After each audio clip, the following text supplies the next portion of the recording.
جس دل میں اللہ بستا ہے وہ دل خوف نہیں کھاتے جناب تمہارے مصنوعی نعروں سے، وہ دل خوف نہیں کھاتے تمہارے بھاڑے کے ٹٹوؤں سے۔ وہ احتیاط جو بزدلی کا تحفہ دے، وہ پرہیز جو بدامنی پھیلا دے، وہ صبر جو آپ کو مسلسل ظلم سہنے کا عادی بنا دے، وہ برداشت جو آپ کو مظلوم بنا کر رکھ دے، زندہ دل اور زندہ افراد کے لیے ناقابل قبول ہے جناب۔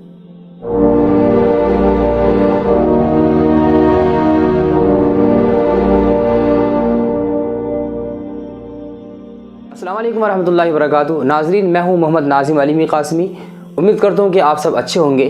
آج میں ایک بہت اہم مدعے پر آپ کے سامنے کچھ اپنی معروضات پیش کرنا چاہوں گا۔ ہمارے ملک ہندوستان کے حالات روز بروز خراب ہوتے جا رہے ہیں۔ نہ جانے کس کی نظر لگی ہمارے اس دیش کو۔ ایک تہذیب تھی جناب، ایک وقت تھا، ایک سماں گزرا، ایک عرصہ گزرا جناب اس ملک کے اندر، جب ایک ہی گلی میں موہن داس اور کریم الدین رہا کرتے تھے، جب ایک ہی پلیٹ میں ایک ہی تھالی کے اندر مسلم اور غیر مسلم، ہندو اور مسلمان دونوں کھایا کرتے تھے۔ آج اس تہذیب کو، اس پیار کو، اس امن کی فضا کو خراب کرنے کی، نفرت پھیلانے کی ناپاک سازشیں ہو رہی ہیں، باقاعدہ پروپیگنڈے بنائے جا رہے ہیں۔ اس وقت میں مسلم قوم کو نشانہ بنایا جا رہا ہے۔ ایسے وقت میں اپنے تمام مسلمان بھائیوں سے کہنا چاہوں گا، میں اور آپ مسلمان ہیں، ہم ہمیشہ امن کا پیغام دیتے ہیں۔ مسلمان ہمیشہ حالات کو موافق اور سازگار بنانے کی کوشش کرتا ہے۔ مسلمان کبھی ماحول کو خراب نہیں کرتا۔ آپ مسلمان ہیں، آپ کوشش کریں اپنی طرف سے پوری کہ آپ ماحول کو ٹھیک رکھیں، آپ ماحول کو خراب نہ ہونے دیں، آپ پیار کا پیغام دیں۔ لیکن ہاں، دھیان نہیں جناب، ہر چیز کے دو پہلو ہوتے ہیں۔ مسلمان مانا کہ مسلمان محبت کا پیغام دیتا ہے، مانا کہ مسلمان امن کے دیے جلاتا ہے، مانا کہ مسلمان ہمیشہ محبت کی فضائیں ہموار کرتا ہے۔ لیکن ہاں، جب کبھی کوئی کوشش کرتا ہے نا جناب امن کو خراب کرنے کی، جب کوئی محبت کو چھوڑ کر نفرت پھیلانے کی کوشش کرتا ہے، جب کوئی محبتوں کی فضاؤں کے اندر نفرت کی گھٹا چلانے کی کوشش کرتا ہے، تو پھر دھیان نہیں جناب، مسلمان اس کو برداشت نہیں کرتا جناب۔ میں کہنا چاہوں گا تمام مسلمانوں سے، آپ اپنی طرف سے پوری کوشش کریں کہ ماحول سازگار رہے، موافق بنا رہے۔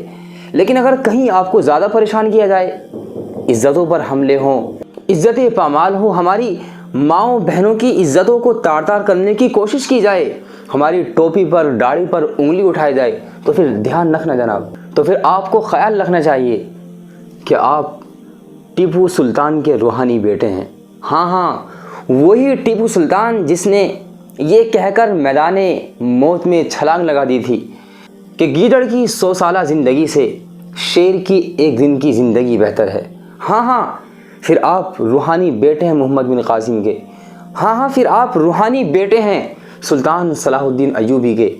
سمجھ لینا جناب، آپ روحانی بیٹے ہیں صحابہ کرام کے، جو ظلم کے آگے ہمیشہ ڈٹ گئے، جنہوں نے کبھی مظلوم بننا پسند نہیں کیا، جو ہمیشہ حق کے خلاف اٹھنے والی آوازوں کو دباتے رہے۔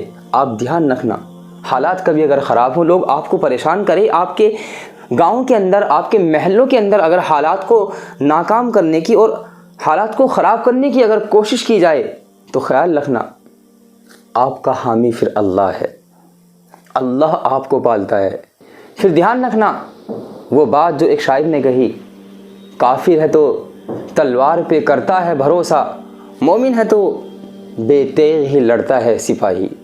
پھر دھیان رکھنا جناب کہ مرنے کے بعد ہم اللہ کے پاس جاتے ہیں۔ پھر دھیان رکھنا جناب، شہادت کی موت ایک مومن کو، ایمان والے کو بہت عزیز ہوتی ہے۔ پھر آپ کو خیال رکھنا چاہیے کہ موت بس ایک مرتبہ آتی ہے اور مرنے کے بعد ہم اپنے اللہ سے ملتے ہیں۔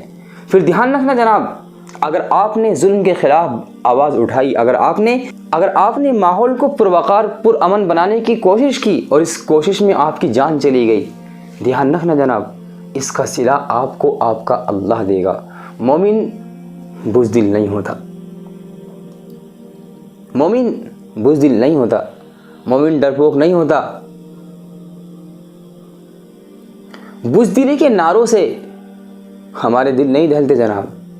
جن سینوں میں لا الہ الا اللہ بستا ہے نا، جن سینوں میں اللہ کا نام بستا ہے، جو سینے اللہ کے نام سے لرزتے ہیں، جن سینوں میں اللہ رہتا ہے، جس دل میں اللہ بستا ہے، وہ دل خوف نہیں کھاتے جناب تمہارے مصنوعی نعروں سے، وہ دل خوف نہیں کھاتے تمہارے بھاڑے کے ٹٹوؤں سے، وہ دل خوف نہیں کھاتے تمہاری سازشوں سے، وہ دل نہیں گھبراتے تمہارے پروپیگنڈوں سے، وہ دل نہیں گھبراتے تمہاری ناپاک چالوں سے۔